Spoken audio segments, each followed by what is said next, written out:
Let's have a real conversation about balancing thought and action.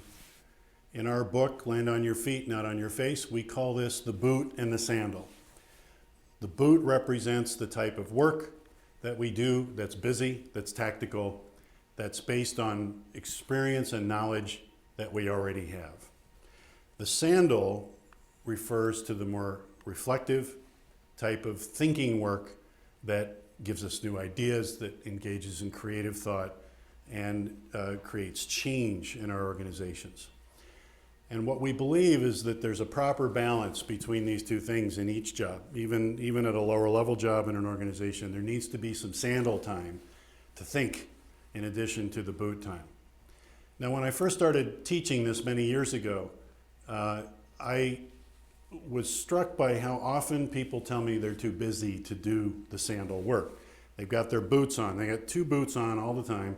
They're in there just trying to knock through their to-do list, and they're producing product or whatever. And I kept hearing again and again and again, I just don't have time to do the sandal work. And so I asked myself if there were really some fundamental time management concerns here, or if there was something that was more attitudinal or psychological about this idea. And the conclusion I've come to is that sandal work is hard. Sandal work is harder than boot work. No matter how hard we're working physically, when we do boot work, we're not doing the work that really exhausts people, which is the thinking work, the analysis, or in many cases, the relational work that comes under the category of sandal time, the relationship building, the deep conversations, the coaching, the mentoring. And so the conclusion I drew, and I think it's held up pretty well over the 20 years since I drew this conclusion, is that we actually don't want to do the sandal work as much as we say we do. We like to talk about being too busy. We like to complain about being too busy. But in many ways, we use the boot work as an excuse to not do the sandal work. Now, that's partly because it's harder.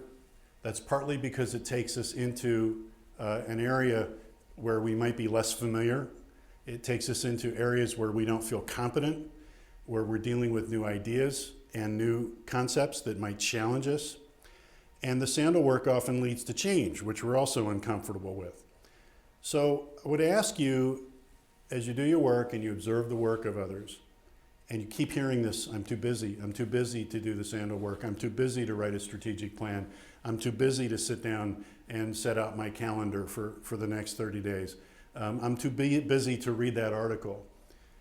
Ask yourself if that's really true, and whether or not the person is simply leaning back into the type of work where they can use their prior earned experience and knowledge and not have to deal with something that requires them to think or behave in a completely different way.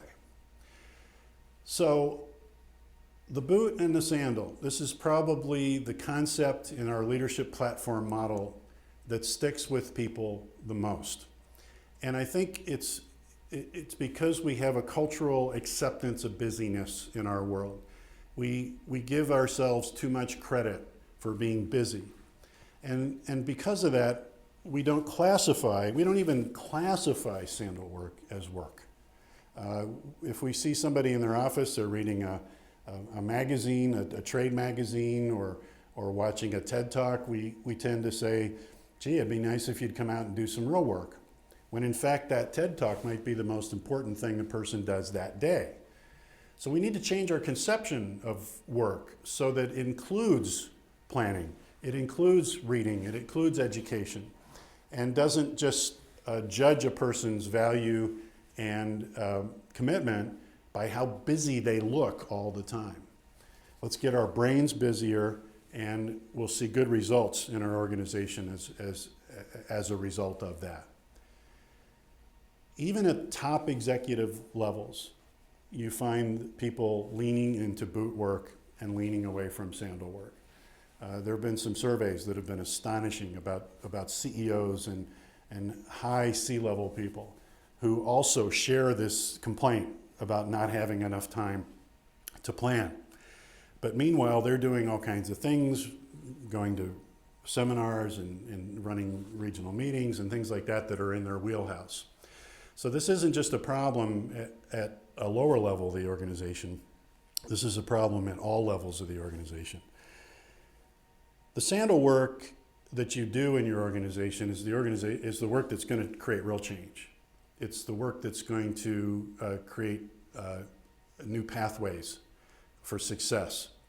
It's the work that's going to prevent you from getting snuck up on by a competitor and destroyed because you were so busy doing your work that you weren't really thinking about what you were doing.